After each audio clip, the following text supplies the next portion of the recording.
భారతదేశంలో ఉన్న అత్యంత మిస్టీరియస్ టెంపుల్స్లో పూరీ జగన్నాథస్వామి ఆలయం ముందు వరుసలో ఉంటుంది. ఎన్నో యుగాల నాటి చరిత్రను తనలో ఇముడ్చుకున్న ఈ ఆలయం గురించి రామాయణ భాగవతాల్లో ఎంతో గొప్పగా వర్ణించబడి ఉంది. మరి అసలు ఇంతకీ ఎన్నో వేల ఏళ్ల చరిత్ర కలిగిన ఈ ఆలయాన్ని ఎవరు ఎప్పుడు నిర్మించారు? అసలు పూరీ జగన్నాథస్వామి ఇక్కడ ఎలా ఆవిర్భవించాడు?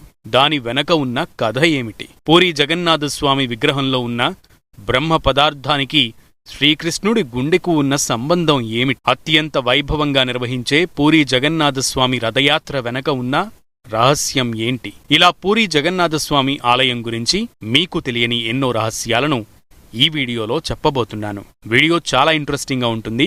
ఎక్కడా స్కిప్ చేయకుండా చూడండి. అలానే వీడియో నచ్చితే తప్పకుండా లైక్ చేయండి. జై శ్రీకృష్ణ అని కామెంట్ చేయడం మాత్రం మర్చిపోవద్దు.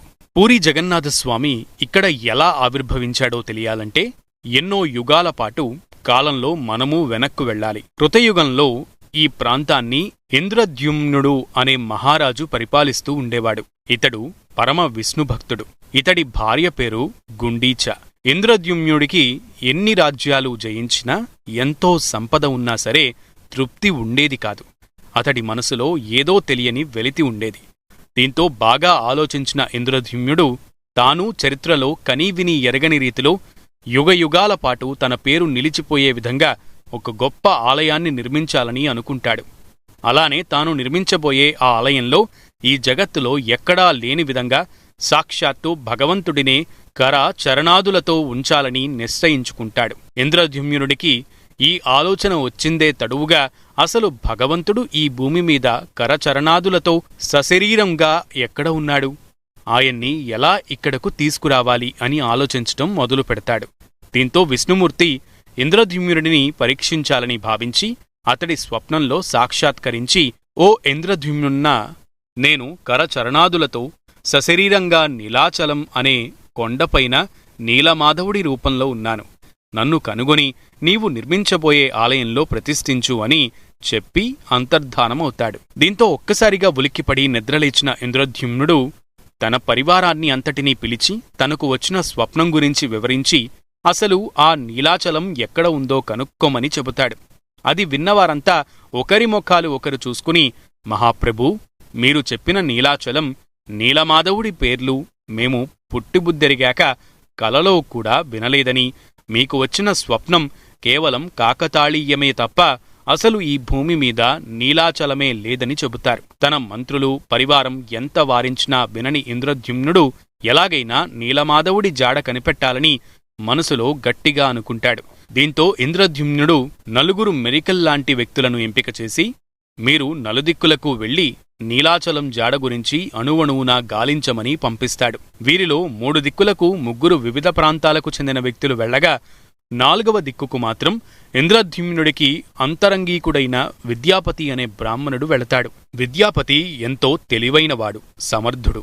ఇంద్రద్యుమ్నుడి రాచకార్యాలు అన్నింటినీ కూడా అతడే చక్కబెడుతూ ఉంటాడు. అలా నలుదిక్కులకు వెళ్లిన నలుగురు నీలాచలం, నీలమాధవుడు జాడ కోసం కనబడిన ప్రతి చెట్టు పుట్ట వెతుకుతూ ఉంటారు. ఎక్కడ ఎవరిని అడిగినా సరే అసలు నీలాచలం పేరు మేమెప్పుడూ వినలేదని చెబుతూ ఉండటంతో వెదికి వెదికి విసిగిపోయిన మిగిలిన 3 ఇంద్రద్యుమ్నుడి దగ్గరకు తిరిగి వచ్చేసి, ప్రభూ, మేము ఎన్నో దేశాలు తిరిగాం, ఎంతోమందిని కలిశాం, కాని మీరు చెప్పిన నీలాచలం, నీలమాధవుడు గురించి ఎవ్వరూ ఎప్పుడూ వినలేదని చెబుతున్నారు. కాబట్టి మీకు వచ్చింది ఒట్టి కలే కాని దానిలో ఎంతమాత్రం నిజం లేదని చెబుతారు. వారి మాటలు విన్న ఇంద్రద్యుమ్నుడు కాస్త నిరుత్సాహపడినా సరే 4వ దిక్కుకు వెళ్లిన విద్యాపతి మీద ఉన్న అపార నమ్మకంతో అతడి రాక కోసం ఎదురుచూస్తూ ఉంటాడు. తన మీద మహారాజు ఎంతో నమ్మకం ఉంచి తనకు అప్పగించిన బాధ్యతను విస్మరించకుండా విద్యాపతి నీలమాధవుడి జాడ కోసం ఎన్నో ప్రదేశాలు తిరుగుతూ ఎంతోమంది యోగులు, పండితులను కలిసి విచారిస్తూ ఉంటాడు. ఎంత వెతికినా సరే విద్యాపతికి నీలమాధవుడి జాడ మాత్రం తెలియదు. అయినా సరే పట్టు విడవకుండా భయంకరమైన అరణ్యాల గుండా వెళుతూ వాగులు వంకలు దాటుతూ కొండలు గుట్టలు ఎక్కుతూ నీలమాధవుడి జాడ కోసం తెలుసుకోవాలని ప్రయత్నిస్తున్న విద్యాపతికి అలా వెళ్లగా వెళ్లగా ఒకచోట పెద్ద చిట్టడివి కనిపిస్తుంది. దానిగుండా కనీసం గుర్రం కూడా వెళ్లడం సాధ్యం కాకపోవడంతో విద్యాపతి తన గుర్రాన్ని అక్కడే నిలిపి ఆ అడవి గుండా నడుచుకుంటూనే ముందుకు వెళుతుంటాడు. అంతుచిక్కని ఆ కారడవిలో నీలమాధవుడు జాడకోసం నడుస్తూ నడుస్తూ ముందుకు వెళుతున్న విద్యాపతి నిరసించి ఒక చెట్టు క్రింద స్పృహతప్పి పడిపోతాడు. దీంతో తనను వెతుక్కుంటూ వస్తున్న విద్యాపతిపైన విష్ణుమూర్తికి జాలి కలుగుతుంది. దానితో అతడికి సహాయం చెయ్యాలని అనుకుని ఒక బాలుడు రూపంలో విద్యాపతి దగ్గరకు వచ్చి కూలబడిపోయిన అతడిని తన ఒడిలోనికి తీసుకుని స్వాంతపరుస్తూ, నాయనా, ఎవరు నీవు? ఎక్కడ నుండి వస్తున్నావని అడుగుతాడు. దానికి విద్యాపతి ఆ బాలుడితో, నేను నీలమాధవుడు గురించి వెతుకుతున్నానని, కాని ఇప్పటివరకు ఆయన జాడమాత్రం తెలియడం లేదని, నీకు ఆ నీలమాధవుడి గురించి తెలిస్తే కొంచెం చెప్పమని సన్నని గొంతుతో దీనంగా అంటాడు. అప్పుడు ఆ బాలుడు విద్యాపతితో, నీవు వెతుకుతున్న దారి సరైనదే. ఇక్కడి నుండి ఈశాన్య దిశగా 10 యోజనాలు దూరం వెళితే నీకు నీలమాధవుడి జాడ తెలుస్తుంది అని చెప్పి, బాగా నీరసించిపోయి ఉన్నావు, ఇదిగో ఈ పాలు తాగు అని విద్యాపతికి పాలు ఇస్తాడు. ఆ బాలుడు ఇచ్చిన పాలు తాగగానే విద్యాపతికి నీరసమంతా పోయి ఎక్కడా లేని శక్తి వస్తుంది.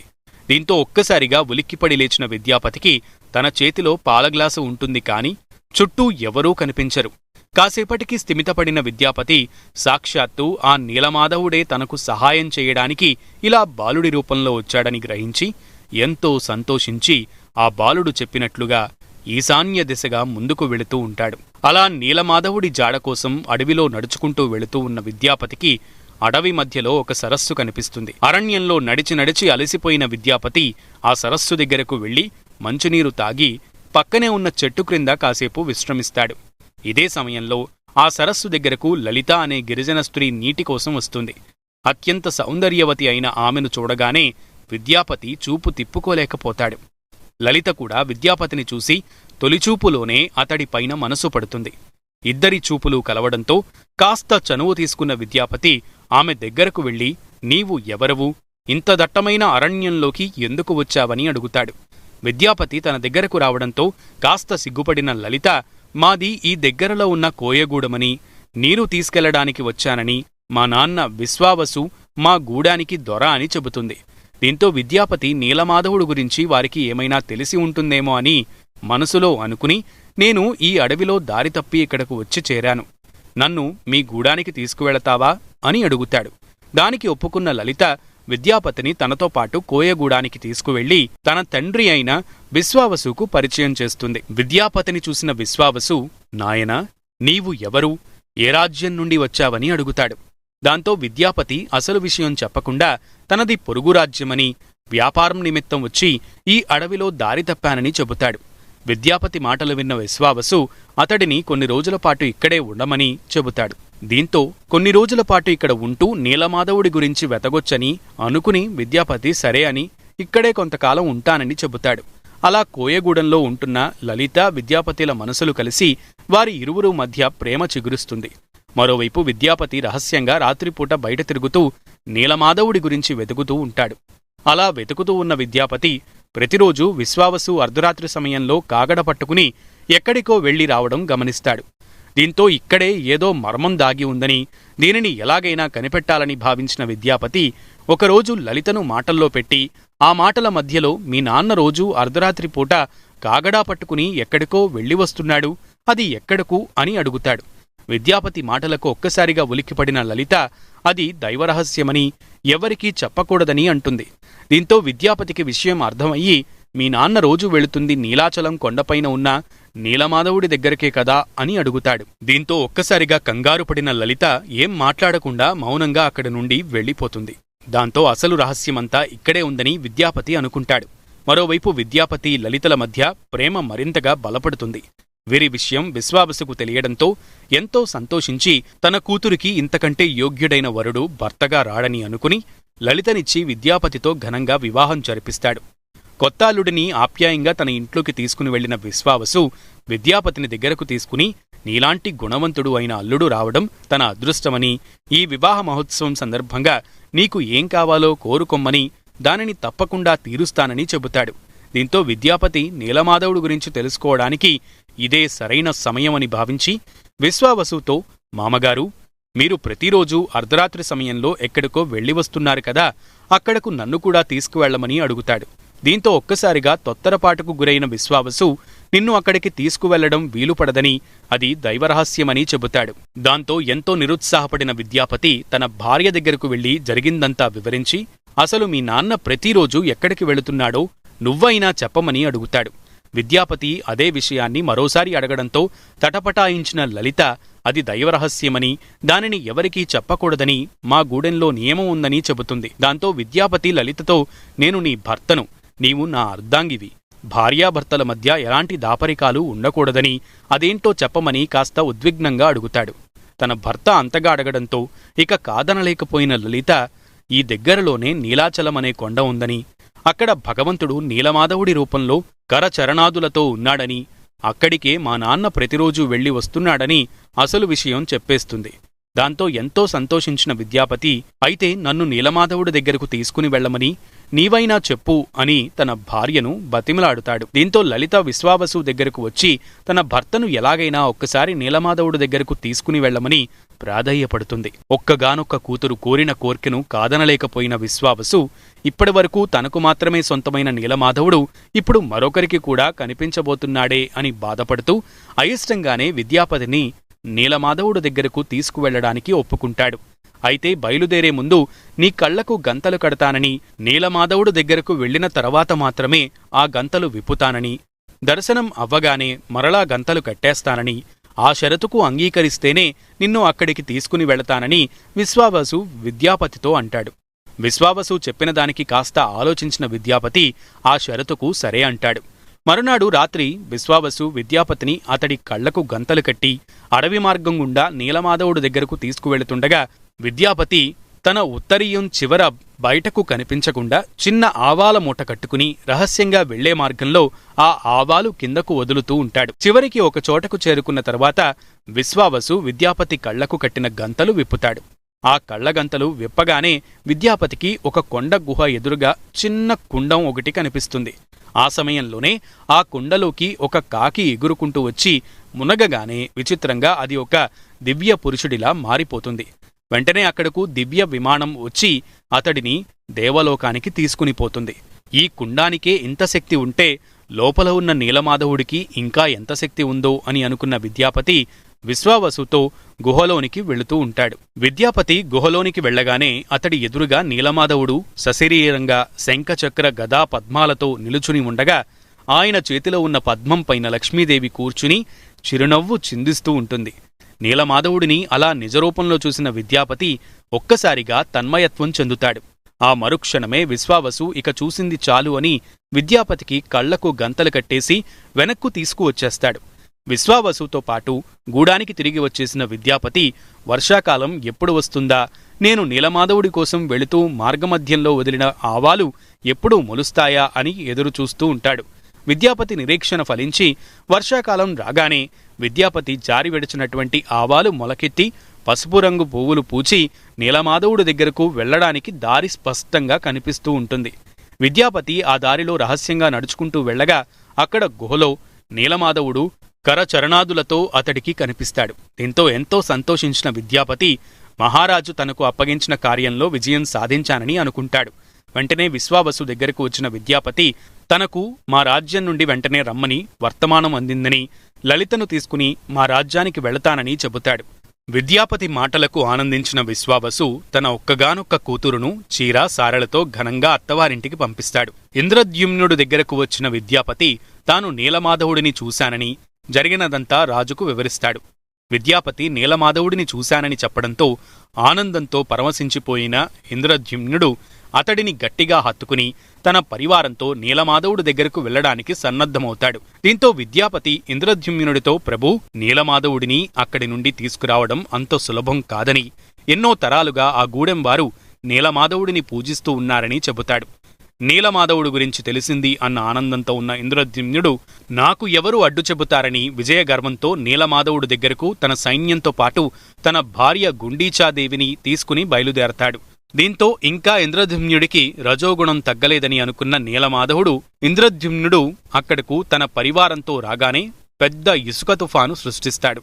దీంతో విద్యాపతి వేసిన ఆవాల మొక్కల మార్గం మొత్తం ఆ ఇసుక తుఫానులో తుడిచిపెట్టుకుని పోతుంది. దాంతో ఇంద్రద్యుమ్నుడు కోయగూడానికి వెళ్లి విశ్వావసుని బంధించి నీలమాధవుడు దగ్గరకు వెళ్లే దారి చెప్పమని చిత్రహింసలు పెడతాడు. ఆ బాధలు భరించలేని విశ్వావసు ఇంద్రద్యుమ్నుడిని నీలమాధవుడు ఉన్న గుహ దగ్గరకు తీసుకుని వెళతాడు. దీంతో ఇంద్రద్యుమ్నుడు తన పరివారంతో కలిసి ఆ గుహ లోపలకు వెళ్లగా అక్కడ కుండం ఉంటుంది కాని నీలమాధవుడు మాత్రం కనిపించడు. దానితో ఈ విశ్వావసునే నీలమాధవుడిని కనిపించకుండా ఎక్కడో దాచి ఉంచాడని అనుకున్న ఇంద్రద్యుమ్నుడు అతడిని తన రాజ్యానికి తీసుకుని వెళ్లి కారాగారంలో వేస్తాడు. తనకు నీలమాధవుడు ఎక్కడ ఉన్నాడో తెలియదని ఎంత చెప్పినా వినకుండా ఇంద్రద్యుమ్నుడు చిత్రహింసలు పెడుతూ ఉండడంతో ఆ బాధలు భరించలేని విశ్వావసు, స్వామీ, ఎందుకు నాకీ పరీక్ష?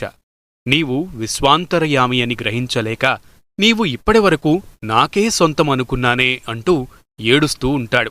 మరోవైపు నీలమాధవుడు దొరికినట్టే దొరికి కనిపించకుండా పోవడంతో ఎంతో కలత చెందిన ఇంద్రద్యుమ్నుడు నా నీలమాధవుడు కనిపించే వరకు పచ్చి గంగ అయినా ముట్టనని భీష్మించుకుని కూర్చుంటాడు. దీంతో నీలమాధవుడు ఇంద్రద్యుమ్నుడిని కరుణించి అతడికి స్వప్నంలో సాక్షాత్కరించి, ఓ రాజా, నేను చక్రతీర్థం ఉన్న ప్రదేశంలో సముద్రంలో ఒక దారువు రూపంలో కొట్టుకుని వస్తున్నాను. ఆ దారువుని బయటకు తీసి విగ్రహంగా మలిచి ఆలయంలో ప్రతిష్ఠించమని, దానిలో నా ఆత్మ అయిన బ్రహ్మ పదార్థాన్ని ప్రవేశపెడతానని చెబుతాడు. దీంతో ఒక్కసారిగా నిద్రలేచిన ఇంద్రద్యుమ్నుడు ఎంతో సంతోషించి తన పరివారంతో చక్రతీర్థం వద్ద ఉన్న సముద్ర తీరం దగ్గరకు వెళ్లి చూడగా సముద్రంలో ఒక దారువు కొట్టుకుని వస్తూ ఉంటుంది. ఆ దారువుని చూసి ఎంతో ఆనందించిన ఇంద్రద్యుమ్నుడు తన సైనికులను పంపించి దానిని ఒడ్డుకు తీసుకురమ్మని చెబుతాడు. సముద్రంలోకి వెళ్లిన సైనికులు ఆ దారువుని బయటకు తీద్దామని ఎంత ప్రయత్నించినా సరే అది కొంచెం కూడా కదలదు. అప్పుడు అశరీరవాణి ఇంద్రద్యుమ్నుడితో, ఓ మహారాజా, నీవు స్వామికి పరమభక్తుడు అయిన విశ్వావసుని అకారణంగా బంధించి చిత్రహింసలు పెట్టావు. ఇప్పుడు అతడు వచ్చి ఈ దారువుని కదిలిస్తే తప్ప అది బయటకు రాదు అని చెబుతుంది. అశరీరవాని మాటలకు ఇంద్రద్యుమ్నుడికి నేను మాత్రమే గొప్ప భక్తుడనని అన్న రజోగుణం మొత్తం కూడా కరిగిపోతుంది. తను ఎంత పెద్ద తప్పు చేశానో అని పశ్చాత్తాపపడిన ఇంద్రద్యుమ్నుడు పరుగు పరుగున విశ్వావసు దగ్గరకు వెళ్లి అతడి కాళ్లు పట్టుకుని జరిగిందంతా వివరించి ఆ దారువు దగ్గరకు రమ్మని అభ్యర్థిస్తాడు. రాజు మాటలు విని ఎంతో సంబరపడిన విశ్వావసు, అయ్యో స్వామీ, మరలా నాకోసం ఇలా వచ్చావా అనుకుని పరుగు పరుగున సముద్ర తీరానికి వెళ్లి ఆ దారువుని తాకుతాడు. విశ్వావసు చేతి స్పర్శ సోకగానే ఆ దారువు తేలికగా ముందుకు కదులుతుంది. దీంతో ఎంతో ఆనందించిన ఇంద్రద్యుమ్నుడు ఆ దారువుని ఊరేగింపుగా తీసుకుని వచ్చి ప్రస్తుతం ఆలయం ఉన్న ప్రదేశంలో ఉంచుతాడు. నీలమాధవుడు తన స్వప్నంలో కనిపించి చెప్పిన విధంగానే దారువు రావడంతో ఇంద్రద్యుమ్నుడు దానిని విగ్రహంగా చెక్కడానికి తన రాజ్యంలో మేటి శిల్పులను రప్పిస్తాడు. శిల్పులు ఆ దారువుని విగ్రహంగా మలచడానికి ప్రయత్నించగా దానిపైన ఉలి లోపలకు దిగకుండా ఉంగిపోతుంది. దీంతో ఇంద్రద్యుమ్నుడు, స్వామీ, మళ్ళా నాకు ఇదేమి పరీక్ష అని బాధపడుతూ ఉంటాడు. ఈ సమయంలో ఇంద్రద్యుమ్నుడి దగ్గరకు దేవశిల్పి విశ్వకర్మ ఒక శిల్పి రూపంలో వచ్చి, మహారాజా, ఆ దారువుని నేను విగ్రహంగా మలుస్తానని, దానికి నాకు 21 రోజుల పాటు సమయం కావాలని, ఈ దారువుతో పాటు నన్ను ఒక గదిలో ఉంచమని, ఈ సమయంలో నన్ను ఎవరూ కలవకూడదు, నాతో మాట్లాడకూడదని షరతు విధిస్తాడు. దానికి ఒప్పుకున్న ఇంద్రద్యుమ్నుడు ఆ దారువుతో పాటు ఆ శిల్పిని ఒక గదిలో ఉంచి దానికి తాళం వేయిస్తాడు. అలా కొన్ని రోజులు గడిచిన తర్వాత గదిలో నుండి ఒక్కసారిగా ఉలి శబ్దం రావడం ఆగిపోతుంది. ఇది గమనించి ఎంతో కంగారుపడిన ఇంద్రద్యుమ్నుడు భార్య గుండీచా మహారాణి తన భర్త దగ్గరకు వెళ్లి, స్వామీ, మనం ఆ శిల్పిని ఎటువంటి అన్నపానీయాలు ఇవ్వకుండా ఆ గదిలో ఉంచాము. ఇప్పుడు లోపల నుండి ఎటువంటి శబ్దాలు కూడా రావడం లేదు. లోపల అతడు మరణించి ఉంటాడని వెంటనే తలుపులు తెరవమని చెబుతుంది. గుండీచా మాటలకు తొలిత సంకోచించిన ఇంద్రద్యుమ్నుడు తర్వాత కాస్త ఆలోచించి తన సైనికులతో ఆ ద్వారాన్ని తెరిపిస్తాడు. వారు తలుపు తెరిచి చూడగా లోపల ఆ శిల్పి కనిపించకుండా సగం చెక్కిన విగ్రహాలు మాత్రం ఉంటాయి. దీంతో ఎంతో బాధపడిన గుండీచా మహారాణి, అయ్యో, ఎంత అపరాధం జరిగిపోయింది, నా కంగారు వల్ల స్వామివారి విగ్రహాలు ఇలా అసంపూర్ణంగా మిగిలిపోయాయి అని విలపిస్తుంది. అదే సమయంలో అక్కడికి వచ్చిన నారద మహర్షి గుండీచా మహారాణిని ఓదార్చి, ఇది దైవ సంకల్పమని, రాబోయే ద్వాపరయుగానికి సంబంధించిన మర్మం దీనిలో దాగి ఉందని, దీనిలో మీ తప్పు ఏమాత్రం లేదని, ఆ శిల్పి విగ్రహాలను ఎలా అయితే చెక్కాడో అదే విగ్రహాలను మీరు ఆలయం నిర్మించిన ప్రదేశంలో ఉంచి ఇక్కడ సహస్ర అశ్వమేధ యాగాలు చేసి ఆలయంలో ఆ విగ్రహాలను ప్రతిష్ఠించడానికి సిద్ధం చెయ్యమని చెబుతాడు. అలానే నారదుడు ఇంద్రద్యుమ్నుడితో ఇవి సామాన్య విగ్రహాలు కావని, సాక్షాత్తు భగవంతుడి స్వరూపాలు అని, వీటిని సామాన్య మానవులు ప్రతిష్ఠించటానికి వారికి అర్హత సరిపోదని, కాబట్టి మనం బ్రహ్మలోకం వెళ్లి బ్రహ్మదేవుడిని ఇక్కడకు ఆహ్వానించి ఆయన చేతులతోనే ఈ ఆలయంలో విగ్రహాలను ప్రతిష్ఠిద్దామని చెబుతాడు. దానికి ఇంద్రద్యుమ్నుడు కూడా సరే అనడంతో నారదుడు ఇంద్రద్యుమ్నుడు కలిసి బ్రహ్మలోకానికి వెళతారు. నారదుడితో బ్రహ్మలోకానికి వెళ్లిన ఇంద్రద్యుమ్నుడు బ్రహ్మకు నమస్కరించి తాను నిర్మించిన ఆలయం గురించి వివరించి, మీరు దేవతలందరితో కలిసి నా రాజ్యానికి వచ్చి మీ స్వహస్తాలతో స్వామివారి మూర్తులను ప్రతిష్ఠించమని కోరతాడు. ఇంద్రద్యుమ్నుడు కోరికను మన్నించిన బ్రహ్మ విగ్రహ ప్రతిష్ఠాపనకు దేవతలతో కలిసి వస్తానని చెబుతాడు. దీంతో ఎంతో సంతోషించిన ఇంద్రద్యుమ్నుడు నారదుడిని బ్రహ్మలోకంలో విడిచి తాను మాత్రం భూలోకానికి పయనమవుతాడు. ఇంద్రద్యుమ్నుడు భూమి మీదకు వచ్చేసరికి భూమి మీద ఎన్నో యుగాలు గడిచిపోతాయి. ఇక్కడ తన వారు కాని, తన రాజ్యం కాని, తాను ఎంతో ఇష్టపడి నిర్మించి ప్రతిష్ఠాపనకు సిద్ధం చేసిన ఆలయం కాని ఇంద్రద్యుమ్నుడికి కనిపించవు. ఇంద్రద్యుమ్నుడు బ్రహ్మలోకానికి వెళ్లి తిరిగి వచ్చిన సమయం కేవలం 12 గంటలే అయినా సరే బ్రహ్మకాలమానం ప్రకారం బ్రహ్మలోకంలో ఒక పగలు భూమి మీద 432 కోట్ల సంవత్సరాలతో సమానం. అంటే ఇంద్రద్యుమ్నుడు బ్రహ్మలోకానికి వెళ్లి ఆయనను ఆహ్వానించి తిరిగి భూమి మీదకు వచ్చే సమయానికి భూమి మీద 432 కోట్ల సంవత్సరాలు గడిచిపోయింది అన్నమాట.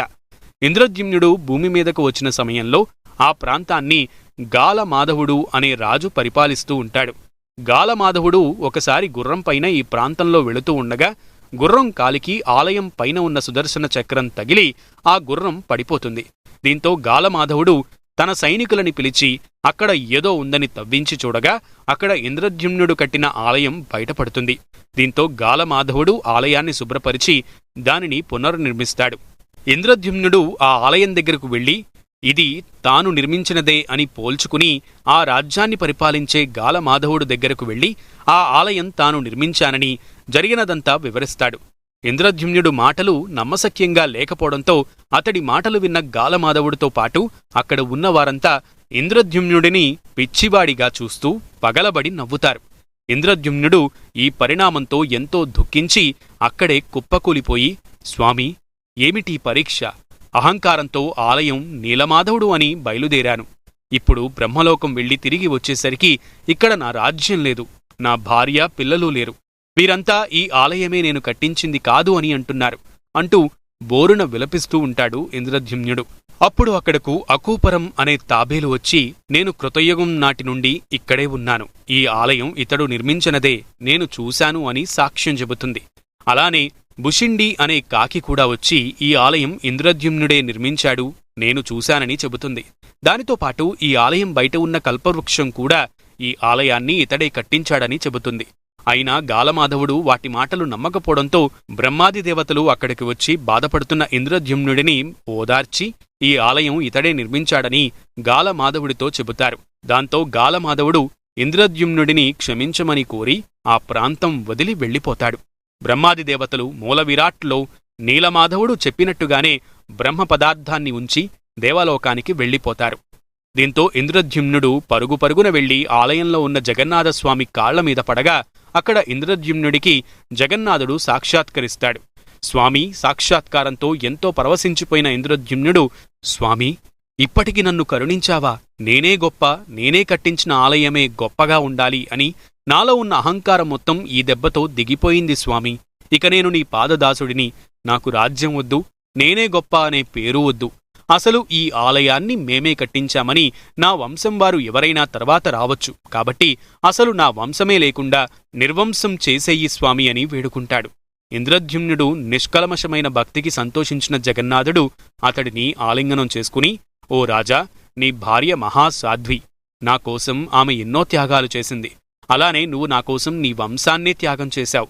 అందుకోసమే నేను మీకు ఒక వరం ఇస్తున్నాను. నేను ప్రతి సంవత్సరంలో 9 రోజుల పాటు నీ భార్య గుండీచాదేవి గర్భంలో కొలువుదీరి ఉంటాను. దానికోసం ఈ పూరీక్షేత్రంలో ఒకచోట గుండీచా మందిరాన్ని ఏర్పాటు చెయ్యి. ప్రతి సంవత్సరం నా మూల విరాట్టులను ఆషాఢమాసంలో ఎంతో వైభవంగా రథాల మీద రథయాత్రగా తీసుకుని వెళ్లి 9 రోజుల పాటు గుండీచా మందిరంలో ఉంచండి అని చెబుతాడు. అలానే నా పరమభక్తుడు అయిన విశ్వావసు వంశస్థులే నన్ను రథంపైకి ఎక్కించాలి. నన్ను కనుగొని ఈ ఆలయంలోకి తీసుకురావడానికి సహాయపడిన విద్యాపతి మొదటి భార్య సంతానం వారు ఈ ఆలయంలో అర్చకత్వం నిర్వహించాలని, అలానే విద్యాపతి రెండవ భార్య లలిత సంతానం వారు నాకు ప్రతిరోజూ నివేదించే భోగాన్ని వండిపెట్టాలి అని జగన్నాథుడు స్వయంగా శాసనం చేస్తాడు. అలానే నా విగ్రహానికి కాళ్ళూ చేతులు లేవని బాధపడవద్దు, నా కళ్లతోనే ఈ జగత్తుని అంతటినీ కన్నార్పకుండా చూస్తూ పరిపాలిస్తూ ఉంటానని జగన్నాథుడు ఇంద్రద్యుమ్నుడితో చెప్పి అంతర్ధానమవుతాడు. అలా పూరీక్షేత్రంలో జగన్నాథస్వామి బలభద్ర సహితంగా ఆవిర్భవించాడు. అలానే శ్రీకృష్ణుడు గుండెకి ఈ ఆలయానికి ఉన్న సంబంధం ఏంటంటే, శ్రీకృష్ణుడు మరణించినప్పుడు ఆయనకు అర్జునుడు అంత్యక్రియలు నిర్వహిస్తాడు. ఈ సమయంలో శ్రీకృష్ణుడి శరీరం మొత్తం దహనమైనా ఆయన గుండె మాత్రం అలానే ఉండిపోతుంది. దీంతో అర్జునుడు దానిని సముద్రంలో కలిపేస్తాడు. అది అలానే ఎన్నో వేల సంవత్సరాల పాటు సముద్రంలో కొట్టుకుని వచ్చి పూరీక్షేత్రానికి చేరుతుంది. దానినే బ్రహ్మదేవుడు సంప్రోక్షణ చేసి ఆలయంలోని మూలవిరాట్టులో ఉంచాడని, అదే బ్రహ్మపదార్థమని చెబుతారు. 12 సంవత్సరాలకి ఒకసారి వచ్చే అధిక ఆషాఢమాసంలో జగన్నాథస్వామికి విగ్రహాలను ఖననం చేసి కొత్త విగ్రహాలను తయారు చేస్తారు. ఆ సమయంలో ఎంతో నియమనిష్టలతో పాత మూర్తులలో ఉన్న బ్రహ్మపదార్థాన్ని అత్యంత రహస్యంగా కొత్త మూర్తులలో ప్రవేశపెడతారు. ఈ ప్రక్రియ అంతా ఎంతో రహస్యంగా ఎన్నో నియమాలను అనుసరించి జరుగుతుంది. అర్ధరాత్రి పూట అర్చకులు దీపాలను ఆర్పేసి తమ కళ్లకు గంతలు కట్టుకుని చేతికి స్పర్శ తెలియకుండా గుడ్డలు కట్టుకుని ఈ ఆలయంలోనికి ప్రవేశించి అడుగులు లెక్కలు వేసుకుంటూ మూలమూర్తులు ఉన్న ప్రదేశానికి వెళతారు. వారు పాతమూర్తులలో ఉన్న బ్రహ్మపదార్థాన్ని తీసి కొత్త మూర్తులలో ప్రవేశపెడతారు. అలానే ఈ ప్రక్రియ అంతా పూర్తయిన తర్వాత పాత విగ్రహాలను శాస్త్రోక్తంగా ఖననం చేస్తారు. ఈ ప్రక్రియ అంతా ఎంతో శాస్త్రోక్తంగా అత్యంత రహస్యంగా సాగుతుంది. ఇప్పటి వరకు ఎంతోమంది ఈ బ్రహ్మపదార్థం గుట్టు తెలుసుకోవాలని ప్రయత్నించినా ఆ రహస్యాన్ని మాత్రం తెలుసుకోలేకపోయారు. ఈ వీడియో గనక మీకు నచ్చినట్లయితే లైక్ చేయండి, మీ ఫ్రెండ్స్కి షేర్ చేయండి.